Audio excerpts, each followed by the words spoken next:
Morning is day 28. It's about 9:30. I am awake, and so are the mosquitoes. There's a couple in my tent, so I'm going to kill them before I get out.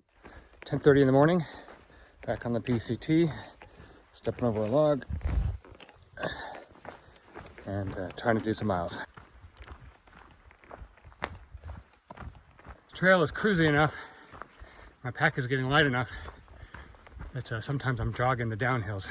So I ran into some northbound hikers and some blowdowns here, so let me step over these. These are, sometimes they got a path around. Here's a path. This one you can just obviously just step over. So one of the guys, I guess, started March 9th, which is super early, and he's planning to walk the whole thing, even around the fire closures, which are some big fire closures up north. So he's got a lot of walking to do, but he's got time because he's already in Washington, and he's almost halfway through Washington. Okay, so just ran into some NOBO hikers again, so I think I might be approaching the NOBO bubble pretty soon as I get to southern Washington, Cascade Locks. Pause for another NOBO through hiker, but a section hiker of Washington. Anyway, there's a lot of people out today. I was thinking about this issue of like what feels like home. Like people always ask you, where are you from? I'm from all over. I was a Air Force brat, I guess, as a little kid. My dad was in the Air Force. We moved around a lot. I lived in Japan for a while, lived in a bunch of different states, born in Illinois, and lived in Louisiana, lived in Nevada, lived in Missouri, lived in California, so lots of different places. The only place that ever, for me, felt like home was the Santa Cruz Mountains, particularly Felton, California, where I spent probably between ages about 5 and 10, and then Ben Lomond, California from 10 to 12 or so. So that always, Santa Cruz Mountains always felt like home to me, but I rarely go back there. I gotta say, this is the closest I felt to being at home in many years. It's just, even though I've got my home on my back, and I'm living out of a tent, living in the wilderness, a lot of people get off trail because they feel lonely. They miss social interaction. I get a fair amount of that here just talking to hikers.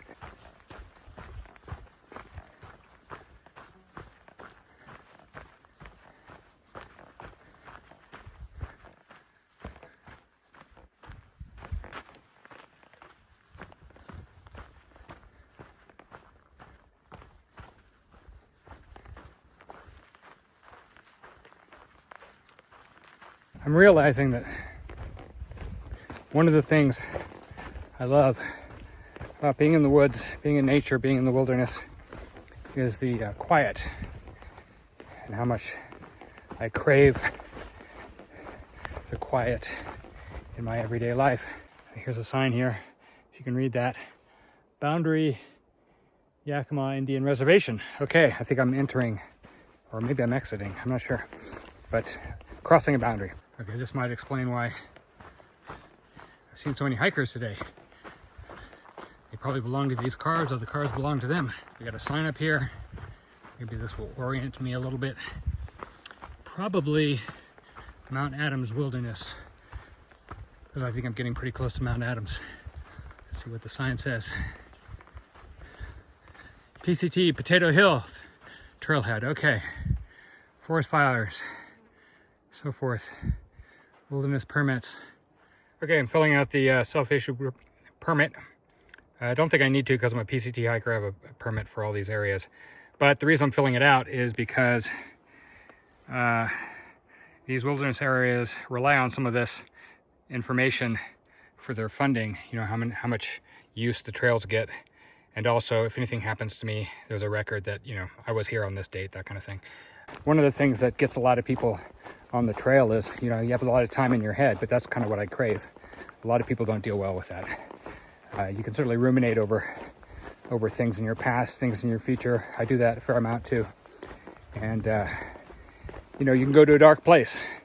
If you've got a lot of dark things you haven't dealt with, the trail will either help you through that or, can spiral some people down as well, just being alone for so long. Okay, I remember this. I think I'm coming up on a a lava spring. There's the water. Another sign. There's a tent site over here somewhere. Yeah. Oh. Okay. No snowmobiling, I guess. Closed to motor vehicles. Here is the lava water. Lava spring.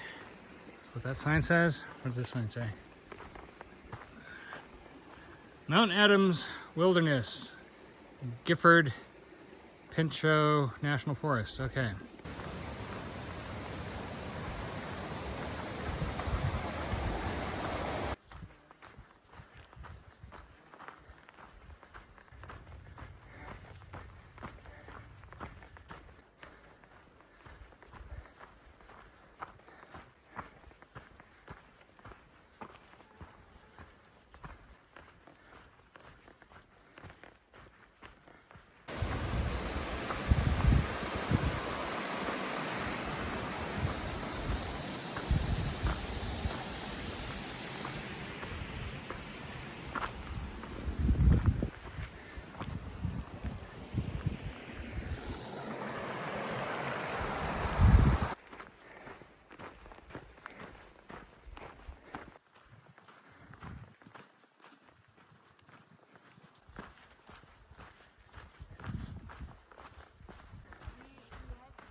Adams Creek, and there it is. Yep, flowing pretty strong. Okay, I may have to take that path, I think, but let's just take a look at it. See, there should be some logs to cross. Not there. I think up here.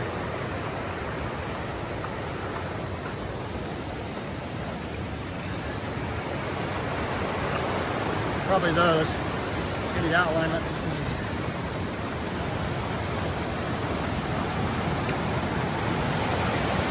Okay, yeah. So I think I'm going to cross probably on that log there, and those rocks, and then go over there and cross either on that log or maybe up there. Probably not too deep, but there's a lot of force in that water, so I don't want to fall. Safely across on the logs. A little challenging, kind of fun, a little dangerous. I just leveled up, so it's a good experience. Feels good to get across. Feels good to be capable of, you know, those kinds of things. Not too challenging, but just challenging enough.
I'm seeing a lot of these flowers. I think it's Indian paintbrush. And although I'm no expert botanically, what I've noticed is there seem to be like two varieties, some of which are like this, kind of orangish, and some of which are very bright red, but I'm pretty sure they're the same flower. And there are quite a few of them in this Mount Adams Wilderness. Very pretty. the wildflowers are coming out, which is kind of nice. But yeah, so either kind of a bright orange or kind of crimson red. Like these, like here we go. I think it's the same flower, but those are red. Okay, so I apparently missed a potential tent site about 1/10 of a mile back, so I'm going backwards, meaning north, to see if this is a site worth camping at. So I'm just not loving this as a tent spot. Besides the issue of it being kind of wet and boggy and having to camp on grass as opposed to dirt or duff, I think it's gonna end up being very damp in the morning. Still in a burn scar. Don't really want to be tenting in a burn scar, so I want to get past this. I don't know how. I don't know if you can see the trees. All pretty dead here. So I'm not loving that for a tent site. Night hiking is kind of cool. One of the things about night hiking is you get different insects and bugs and stuff you see on the trail. Different animals come out at night. You know, I don't film a lot of these blowdowns that I can step over, but there's a lot of them, and especially in the burn zones. And again, that is why I do not want to be tenting in one, because those are widow makers, even though I'm not married. These trees kind of look ghostly at night, lit up by the headlamps. This trail is not too bad. It's kind of sandy soft, a few rocks to look out for, and then, you know, several times per mile it's got these blowdowns. But very quiet, very peaceful. I'm kind of digging it. So I was talking before about the quiet in nature. Well, the quiet is very different at night because there's no bird song. I'm not hearing any insects. All the noises are basically the noises I'm making. The stars are shining brightly. It's amazing how clear you can see the stars on a clear night in the wilderness. Because there's no real canopy with these dead trees, I do have a good view of the sky tonight. So a couple times I've turned my headlamp off and just looked up. And there's billions and billions of stars. I seem to have advanced into more of a living forest. So that is good news for campsites, because I would like to be sheltered by trees that are unlikely to fall on me.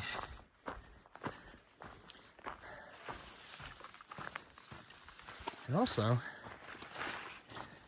going from a burn scar into a living forest, you notice the air smells better, a little less dusty and ashy, a little more smell of pine. Okay, it's after midnight, a little after 12:30 actually. Set up my tent. I might get a bite to eat before I go to bed. I'm near a stream. There's a bridge over the stream which has a memorial. Didn't find the memorial, but I saw it last time I was hiking. In 2019, a German hiker, Finn Bastian, trail name Colors, was crossing the bridge, hiking across the bridge, and a tree fell on him. So there's a memorial for that kind of a freak accident. But it's a good reminder to always look up when you're setting up your tent. You know, that was a freak accident, but you gotta not set up your tent under a widowmaker, which is why I was hiking till after midnight, because I passed by quite a few tent spots that were in the burn scar area, didn't look safe. So anyway, I will check out the memorial in the morning